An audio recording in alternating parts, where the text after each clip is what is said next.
Big Sam presents Raw. I make this for you. Big Sam presents Raw. I make this for you. Big Sam presents Raw. I make this for you. Big Sam presents Raw. I make this for you. Big Sam presents Raw. I make this for you. Big Sam presents Raw. I make this for you. Big Sam presents Raw. I make this for you. Big Sam presents Raw. I make this for you. Big Sam presents Raw. I make this for you. Big Sam presents Raw. I make this for you. How you doing? Extremely well. So am I. So, for the past couple of years, my mom's listened to a lot of the teachings, and it's really resonated with me, and I'm only 19, and all I can think of is, what if all of my friends knew what I knew? What if everybody knew if I knew? And I think for me, the biggest thing that I struggle with is self-confidence and self-worth. Now, doesn't mean that I'm not worth anything. I know that everything that I do certainly carries value. However, I think that I don't necessarily believe. And I think that through, I'm going to move this away. I think that through the explanation of the grid, I really began to understand that, hypothetical situations are really out of the question when it comes to this. And you really have to believe. And, especially with relationships to other people, you really have to know. That's really what it is. It's about knowing. And I guess what my question is that, I can see things in other people really well. However, I can't see them in myself. And maybe that's because I don't believe in myself. And I guess I need to change that part about the grid and not say that I don't believe in myself. Well, here's the thing. First of all, give yourself a break. And next of all, realize that the way that confidence is going to come and the way that feeling of worthiness is going to come that you're really reaching for is by deliberately offering a vibration and then watching the grid fill in. Right. Isn't that the way you gain confidence in Right. anything? Is by finding a way to accomplish effective results. Isn't that what confidence is? Finding a way to accomplish effective results. So you said something so wonderful. Being the uplifter that you are, the giving person that you are. You see, the reason that you want to be in the right place at the right time and do the right thing is because you want to be beneficial to others. In other words, you are a helper and an uplifter. And as you talked about it, what would it be like if they all knew what you're coming to know? Well, they'd all begin feeling great, like you're coming to feel great. The word that is often offered from our physical friends when they sit in the hot seat, they want to find worthiness. And worthiness and security, they sort of wrap around into the same vibration. And we know that we can't love you enough to cause a situation to happen to give it to you instantaneously. Right. But we know that we can love you enough that, like our principal friend, we can establish a vibrational grid that when you begin to catch a whiff of it, as you have, your mother is listening to these recordings and you're catching a whiff of it. And as you catch a whiff of it, you can feel the resonance of it you feel the resonance. And when you feel that resonance, that means that you're on the bead, you're on the track, you're on the vibration. It means that you're close enough that you're beginning to pick up on your true grid and what you truly know. And that's what worthiness, that's what the feeling of worthiness is. That's what the feeling of confidence is. It's not about the specific activity that you've accomplished. It's about that basic understanding that no matter what, you're good. And no matter what, all is well. And no matter what, you can apply this to whatever is important to you. Right. You see, because there will always be for you. There will always be something more that you want. There will always be a gap between where you stand and what you want. That will always be there. But it is our promise to you. There will not always or for much longer be the gap between your understanding that you can have whatever you want, and it's just a matter of focusing in order to allow it. And that worthy confidence, when that happens, you ask what would happen when everyone comes to know what you're coming to know. What will happen is more people will fewer people will need to try to fill the void with things that won't fill it. People are running around looking for ways to fill that void in all the wrong places. Buy one more thing and bring it home. Join one more club. Get one more mark on the chart. Climb to a higher level. Stand on a bigger bully pulpit. Get more attention pointed toward me. And in most cases, there's just not enough that they can do to feel that much better, because they're not tending to what really matters. And when they tend to what really matters, and your true power is resonant within you continuously, then you begin enjoying life. Then people who are watching you feel this ease and confidence in you, and they don't really know what it is, but if they will watch you for a while, these are the things that they will begin to use in their explanation of you. These are the things that they will say about this person. Right. There is a confidence that is there, but there is also an appreciation of others that is there. That's the way that it will play. In other words, you saw what happened and you felt what happened with our principal friend, as he is loving, you see. And that's what they'll feel about you.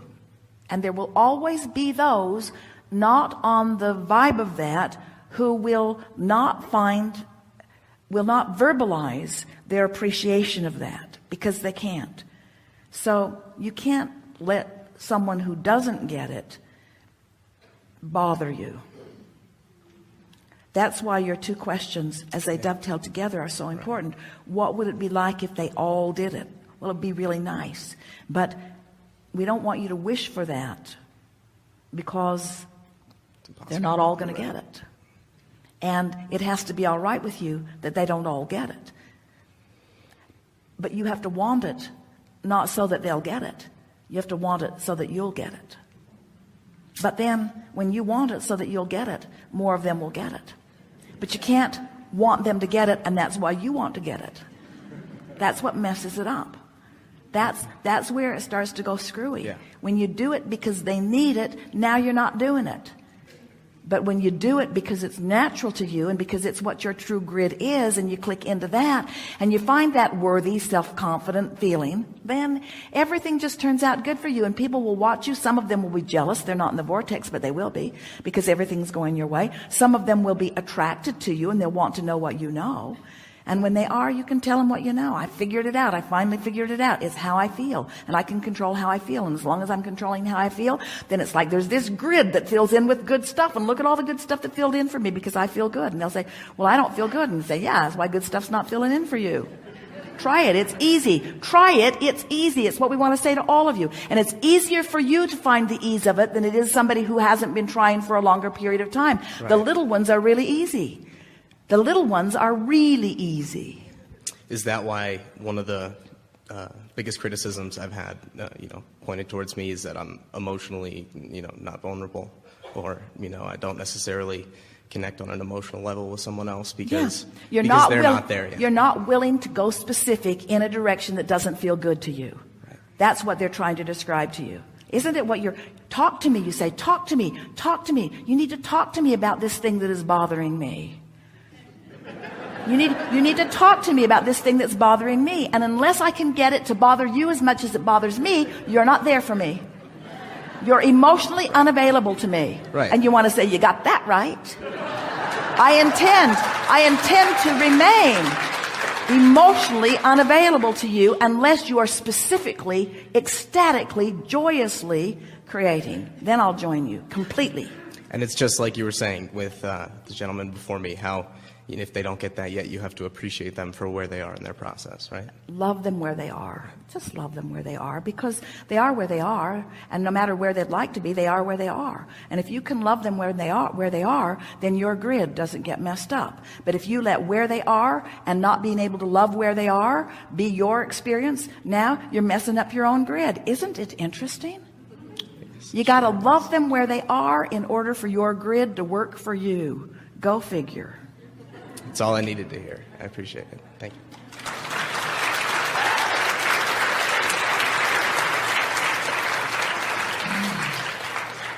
Doesn't get any better than that.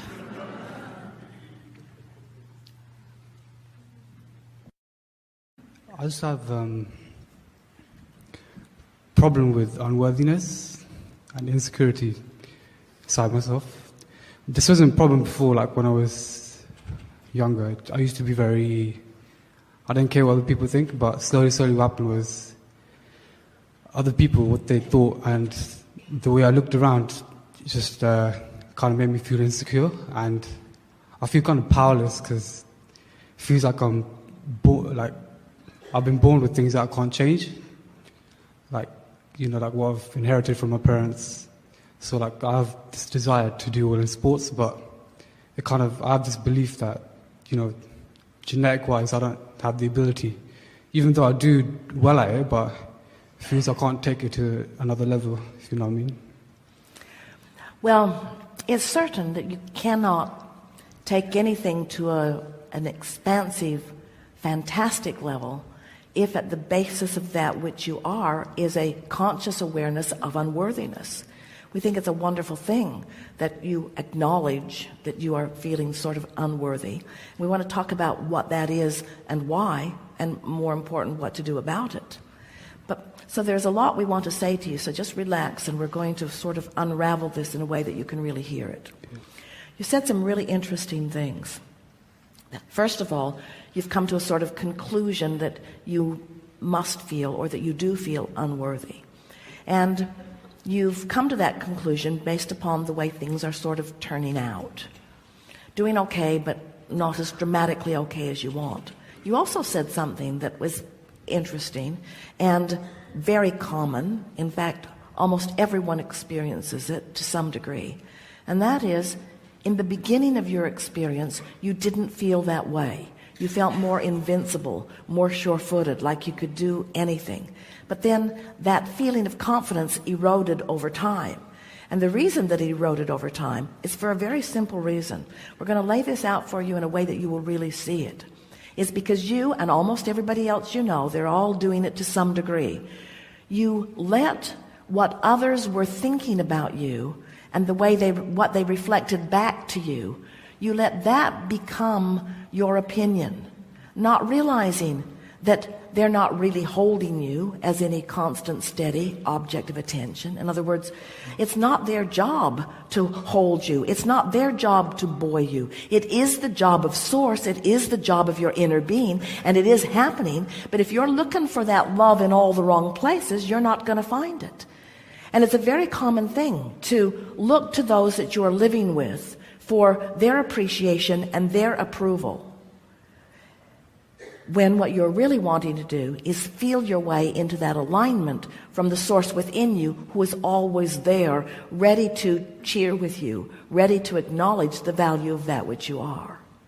Does that make sense to you? Yeah, it does. So it's just hard though, because everywhere you look, it sort of it affirms your unworthiness, if you know what I mean. If you turn on the TV, it's sort of like I'm stuck with a vibration that I can't change. I try really hard to change it as well. I try finding better feeling thoughts, but what happens is I just go straight back to where I started off with. Well, you have to do it a little bit at a time. And you're right. We've talked about this quite a bit, and it certainly applies here, that most people are offering the majority of their vibration, which equals their point of attraction, based upon what they are observing. So when you say, everywhere I look, so what happens is, because you feel a certain way, that's the vibration that you're offering. Because that's the vibration that you're offering, that's what comes back to you. As that comes back to you, it confirms the feeling that you had, which causes you to offer the vibration more. And then, so in the example that we gave about Esther with the car hitting her car, same sort of thing. She's been feeling off her game. She's been feeling less strong and less secure than she has felt over time. She's been feeling sort of vulnerable. That feeling of vulnerability causes her to say things that are not things that she would normally say, caused her to rendezvous with a near accident, which she normally wouldn't rendezvous with, but given this new vibration, so here it comes. Then she commented about what a close call it was, and even though nothing happened at that intersection, under the bridge, entering the freeway, nothing happened, she found the words that said, if that guy who did that thing that he shouldn't have been doing had hit that other car, then likely we would have been involved in something even though we were innocent. So now here she is. She was feeling it. Now there's evidence. Now she's commenting on the evidence. Now she's feeling it more. Now she parks her car innocently in a parking lot, and while she's in the grocery store, someone hits her car. So now, see what's going on. So she was feeling that way. The manifestation confirmed how she was feeling. Now she comes out, and here is something she really doesn't want. There's a girl crying. Her father is there. He's enraged. The car is smashed into her car. Now you're observing something more. Now you're observing it. Now you're having a knee-jerk response to it. In other words, it's like letting what is control how you feel. But the question is, when did it start? In other words, when did this chain that led to that start? And the bigger question that we're really wanting you to hear is, what was the chain really leading to? In other words, what did it actually lead to? Eventually, Esther felt enough discord from it. When Esther got really, really mad at that sweet little girl, that's when Esther started rethinking it, because that's not who she is and it's not what she wants. She did not want to stand in that place of blame there. So then another intention kicked in, because whenever you know what you don't want, what you do want is part of the equation too. So in this story that we're giving you, at some point along the way, Esther made a decision that she was no longer happy feeling bad. And as she visited with us about it, and we helped her to see, this is not evidence of your vulnerability, this is evidence of your invincibility. A few years ago, some physicians were coming to a seminar. They always flew. They had their own private plane. And one day, they got into their airplane. They actually were landing at the airport near where they lived, out in the desert. And they misunderstood the direction of the wind and came in from the wrong direction. And their plane flipped over and caught on fire. And they'd been listening to Abraham recordings. And they asked us a week or two after, Abraham, our little girl has been listening to the recordings with us, that we create our own reality. And yet, when this has happened, she's confused. What do we tell her? Because our plane flipped over and caught on fire. None of them were hurt, just some very minor scrapes and a little bit of burn on the leg. And we said, this is not evidence of your vulnerability. This is evidence of your invincibility. Can you see what we're getting at here? In other words, who crashes a plane and walks away from it? They did. It's evidence of invincibility. And so this is the thing that we're wanting you to hear. So let's walk back through this again. First thing that happens is that you've got a feeling going on, and it doesn't matter where you got it. Esther had a feeling of vulnerability going on. It doesn't matter where she got it. The fact is, there it is, which is leading to light little experiences that are unwanted. Now, when those light little experiences that are unwanted come, she has the option of making another choice of thought. But the motivation wasn't very strong. It was easy to complain. It was easier to observe what was going on than to remember who she really is and to try to observe it through the eyes of her broader self. So she weakly observed it in a way that did not serve her. And so it's not like the universe is teaching her a lesson and saying, well, if you didn't like that, then you're really not going to like this. But it sort of plays out that way, doesn't it? So then she had a choice to think a different thought, but didn't. And so then law of attraction brings her something else that sort of matches that. What we really want you to hear in all of this is that you are always on your way to something wonderful, even when you are not enjoying where you are. Some years ago, we said it's like going through a bad neighborhood on your way to something really fun. In other words, there is always something good that is out there if you will allow yourself to live it. But the feeling of vulnerability that comes, or the feeling of unworthiness that comes, is the simple byproduct of observing what is and just taking it as reality, just taking it as a done deal, rather than saying, well, this may be what is, but I choose to see it in a slightly different way. So, at what point do you decide to turn it around for yourself? You have to decide. For Esther, she didn't turn it around when the first near miss happened. She didn't turn it around. She could have. She didn't even turn it around when the car buried its nose in her car. She didn't turn it around. She let what was happening in the moment dominate the way she felt. She felt angry. She felt blameful. She felt vulnerable. She felt like not a good deliberate creator. She let what is control that. But as she sat with that emotion for a day or two and felt the awfulness of it, because it so defies who she really is and what she really knows, then she began reaching for another way to see it until she came back into her power. You see what we're getting at? You have to decide at what point you're going to come back into your power. You can't let the circumstances that are surrounding you be the basis of your vibration. That really is what deliberate creation is. If people are just walking around, and most are, observing what is and offering a vibration that matches what is, and then getting more of what is, and then saying, see, I told you, and then creating more of what is, and then observing it, and creating more of what is, and then observing it, creating more of what is, and then observing it, it's no wonder that in time you begin saying, I'm not powerful. Somebody else must be doing this to me, because I would not do to myself these things that I do not want. But what we can feel with those like Esther and those like you, when you begin finding things that continually make you feel less than the powerful, authentic, pure, positive energy being that you are, it gets old real fast. And after a while, you begin saying, enough of this. I am determined that I am going to reclaim my power. And when you make that decision, it's always there for you, because everything that you've been living has all of this queued up, ready to deliver to you at any time. It's why you got chosen here today. In other words, the desire that you are holding, you're lighting up out there. Your desire caused a spike in your energy that was muted by your lack of ability to see who you are. But you were close enough to the clarity of who you are that you were visible in a big way to us. I try really hard. The desire is really strong.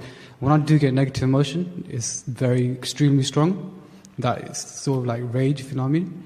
And I try my best to just turn it the other way. You know why? But here's the thing that we want you to acknowledge.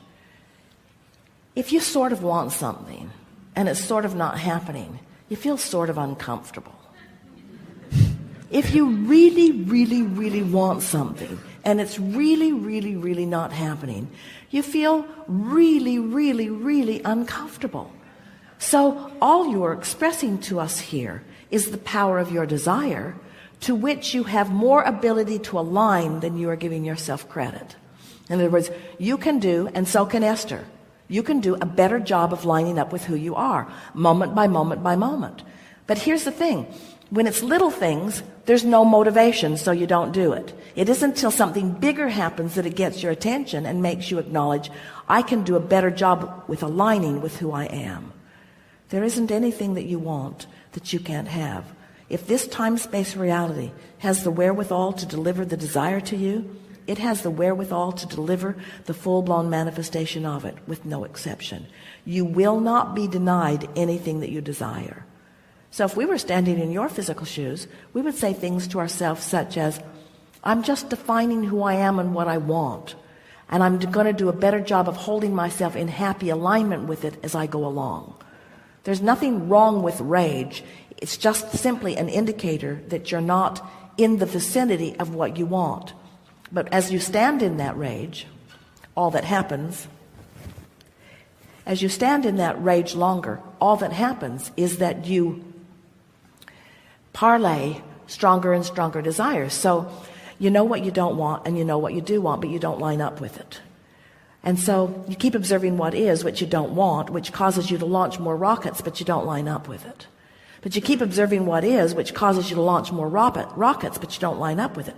So the crevasse, the variance, the gap between where you are and who you've become gets stronger and stronger. And that's that tension that you are defining as rage. You got to turn in the direction of what you want. And we want to help you do that by convincing you that you can have all of that. You've just got to let go of the conversations about it not happening. I want to talk about fear, the negativity that comes out of fear. It seems to me that that's the basis for us leaving the vortex, whether it's scarcity. It's not the basis for leaving the vortex, it's the indicator once you've left. Okay. In other words, fear or any emotion is an indicator of your mix of vibration. So, for example, who you really are is confident and sure. Who you really are is a lover. So when you focus upon something that causes you to vibrate differently than that, the feeling of fear or any negative emotion is your indicator that you're off your beam. That's all it is. In other words, fear has no power. It just indicates your point of attraction. You take that fear, and then what people do is they lie. They lose themselves. They don't want to face that fear, so they might make a self-rationalization up. Or that if it's scarcity, they might want to steal something or lie to somebody. And I think it's pretty common today in society that people tell lies all the time. Well, we encourage that. You do. I understand the kind of lie you're talking about. I'm talking about the kind of lie where they lose themselves because they don't want to look at themselves because they see the contrast and it's too much for them. Well, it's interesting as we hear you, because while you have observed and come to some opinions, the basis of your opinion is a little out of whack. Your conclusions are not inaccurate, but how you got there isn't serving you very well. So we like to begin by saying that anytime you feel any emotion that is less than good feeling, it means that you're looking at something in a different way than the source within you is looking. And you're right that so many people are not using their guidance system in any way that really guides them, because almost from the beginning you come into this physical experience and your mother or someone is holding you as her object of attention, and she lets you know, conditional lover that she is, almost all, pretty early on, that if you do things that please her, she will smile and reward, and if you do things that don't please her, she will frown and punish. And so, without meaning to, she's very well meaning, but she trains you away from your awareness of your own guidance system. So you're right, you lose your sense of where you are.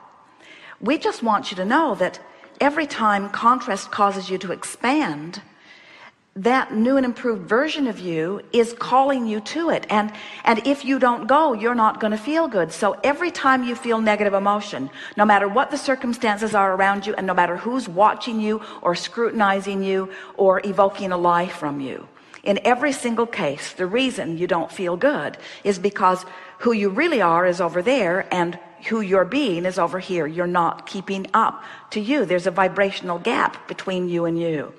And when there is a vibrational gap between you and you, a lot of people just flail around trying all kinds of different things. They try to fill that void by drinking, by using drugs, by lying, by stealing, by buying one more thing and bringing it home. In other words, but nothing fills the void other than alignment with who you are. And so we could write endless books. There have been millions of books written on behavioral sciences in the fields of psychology and psychology psychology and human interaction about why people behave the way they do. And really, there's only one simple, very simple answer. People behave the way they do if it's a negative behavior because they can't stand the trauma of not being in alignment with who they are. It's much simpler than any of us are making it out to be.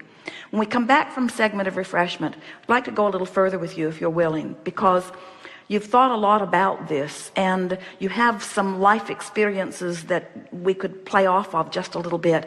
And we want to show you how infinitely, very much simpler all of this is than it sounds from the framework that you are laying out here. This isn't hard. It really isn't hard, but you've got to start with the right basis. These laws of the universe are really consistent. And when you understand just a handful of things, when you get it, that there are two vibrational aspects and they're playing off of one another, and you get it that you've expanded and that you can feel when you're moving in the direction of your expansion and when you're not. When you get that, and then you put in this one important factor, that you care enough about how you feel to at least try to lean in the direction of who you are, then everything else is simple.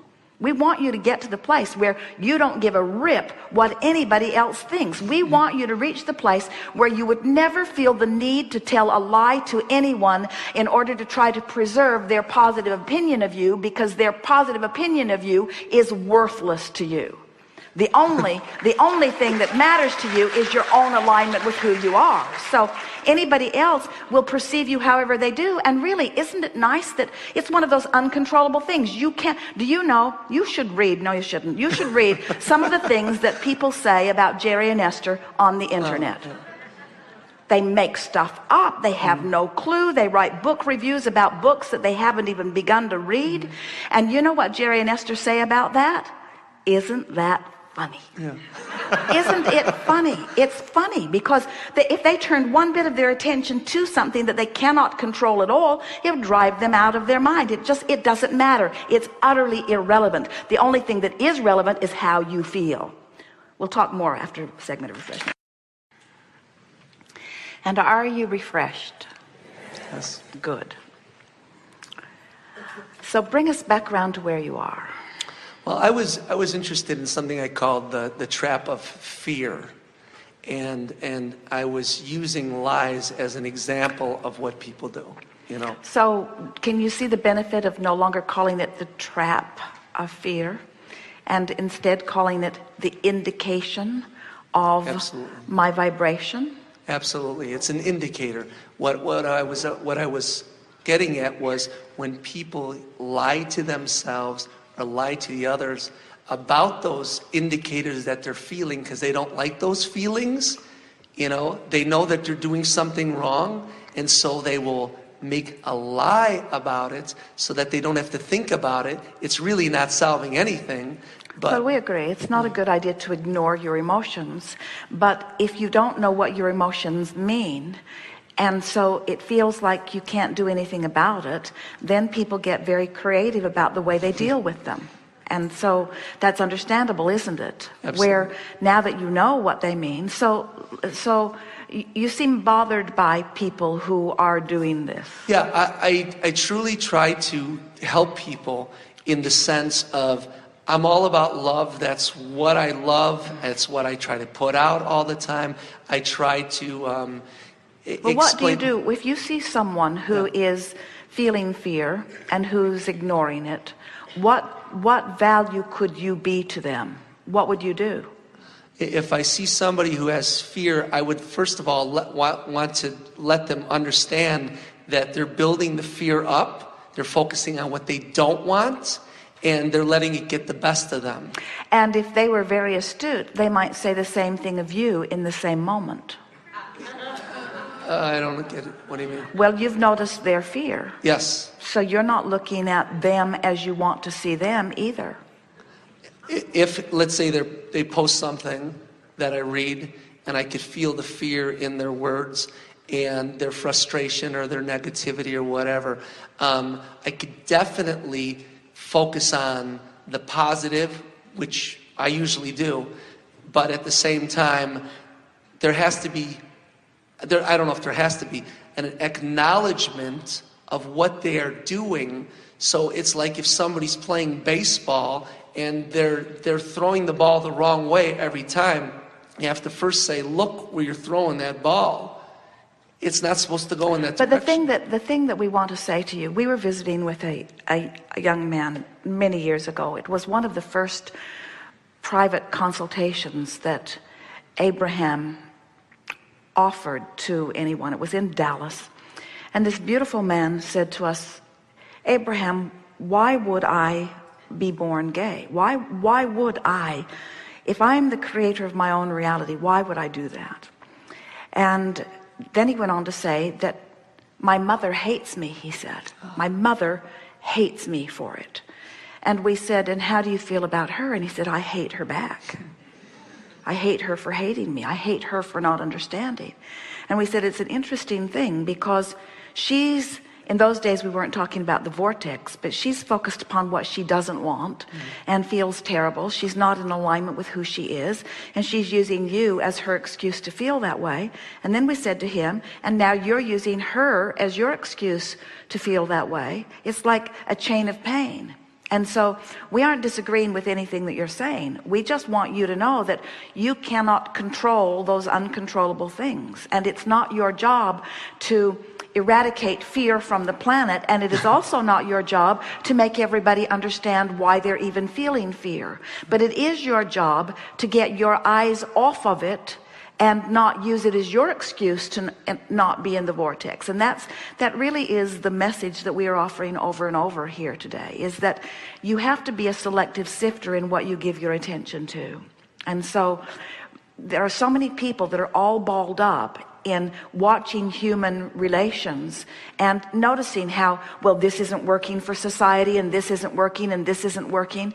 And what we want you all to do is just stop trying to fix a world that isn't broken and tend to the only thing that you can tend to. If you were talking about your own fear, we could have a meaningful conversation. But the fact that you're talking about fear that other people have, so all you're doing is using their fear and their dysfunction as your reason to be dysfunctional right now, then no value comes in this conversation, and you can't help them in the same way that we can't help you.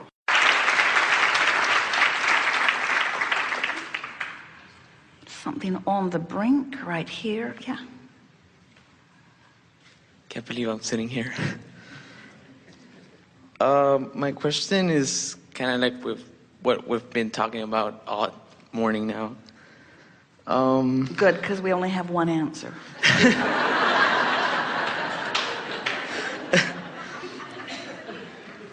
Okay, how can I get into a connection with my inner being? I know this is where my happiness is.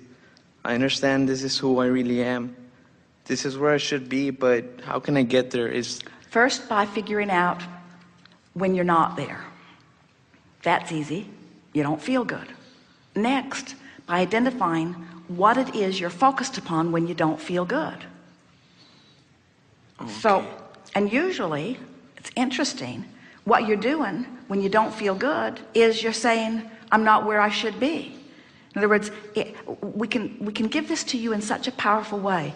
Your desire to be in alignment with who you are is so strong that what bothers you most is not being in alignment with who you really are. So you just keep saying, how do I get into alignment? How do I get into alignment? How do I get into alignment? How do I get in the vortex? How do I get into alignment? And we say, can you hear us when we say the vibration of a question and the vibration of the answer are two very different vibrations? And if you keep the question alive incessantly, why aren't I doing better? What am I doing wrong? How come it's not working out? Why am I not there? If you keep the vibration of a question alive all the time, then you never, just give that a rest. Just give that a rest. Look for evidence of how well you are doing. Remember when things were going well. Start making note of things lining up. Esther, even today, when she's driving, she'll drive sometimes 4 or 5 or 6 or 700 miles in a day. Sort of depends on the part of the nation that they're in. Every time she sees a sign that says 333 or 222 or 111, or she says, I'm in the vortex. Because there are so many mile markers that go by that she doesn't see. And when she sees one, she always grins. In other words, she's always looking for evidence of alignment, evidence of alignment, evidence of alignment. That's really all you got to do. Stop noticing so much when you're not aligned, and stop asking so much, why aren't I aligned? Why aren't I enlightened? Because your desire is so strong, friend. Your vortex is swirling in a very powerful way. If you'll just stop doing that thing that's holding you outside your vortex, it'll take you often. Okay,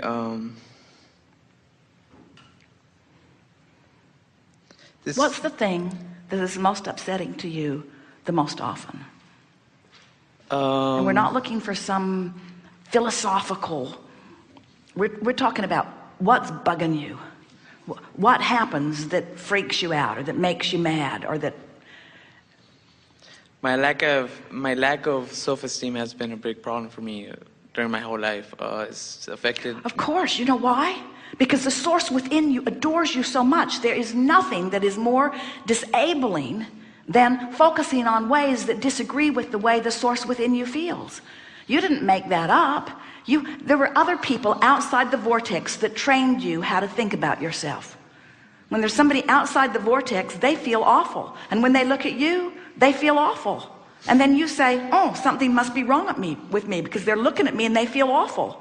I wish that I could behave in a way that when they look at me, they would feel wonderful. And you tried, you gave that everything you had. But you just couldn't behave in enough ways to make them feel wonderful, could you? And so then your assumption was, something must be wrong with me, which is the biggest flawed premise in the whole universe. And the source within you never agreed with that. And isn't it interesting that the very feeling of lack of self-esteem, that empty, raw donut, awful feeling of disappointment or guilt or even fear, that feeling is your indicator that your thought is so screwy in comparison with source. Really, next time you come across that feeling of lack of self-esteem, you sat here, there are hundreds of people in this room, and you are the one with the strong desire that lit up at the end of this seminar that we wanted in this chair. And you said, I can't believe I'm here. Even though you are. I can't believe I'm here. Again, speaking to your feeling of not enoughness or inappropriateness. And yet the facts of the universe defy it over and over again, and yet you cling to that feeling of not enoughness. So whenever you feel that empty feeling that you call not enoughness or unworthiness or low self-esteem, stop and laugh from now on and say, the reason that it feels so empty is because it's so bogus. Negative emotion means this thought is bogus. What's this thought? I'm not good. I'm not good. Bogus thought. It must be a bogus thought, because if I were on the beam, I'd feel full of source. So then you start practicing. I'm inappropriate. Feel the knot of it. I'm not as inappropriate as I have thought. Feel the relief of it. I might be on the right track. Feel the relief of it. I might be exactly on track. Feel the relief of it. Kind of feels like the source within me likes me, because whenever I get down on me, I lose my connection with source. That must mean something. It means everything, you see. Source loves you because source knows who you are. And when you don't love you, you're off. Now, something that is helpful, because you're not alone in this. There are a lot of people who have trained themselves or been trained by others not to like themselves very much. And we've noticed that teaching you to like yourself is harder than teaching you to like almost anything else. So you don't have to. So imagine that here you are shining your hose of appreciation out there. You find a cat, a dog, a donkey, a chicken. The government, no. Church, no. Beautiful girl, Me. So what you want to do is just Feel around until you can love that and love that and love that and love that, because connection with Source is about you focusing upon things that don't block the flow of love. You don't have to focus it on you. In other words, you don't need to be loved. You just want to love, you see. Oh, okay. So then someday you'll sit here and you'll say, Abraham, I never really liked myself very much, but it didn't matter because there were so many other things I did like I could focus on. And then one day I practiced liking that and that and that and that and that and that and that so much that suddenly I looked at myself and I thought, not bad.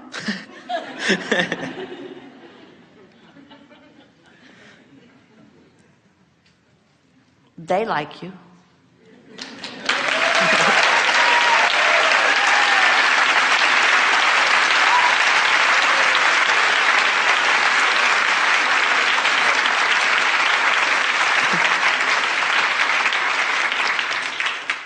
But they're in the vortex.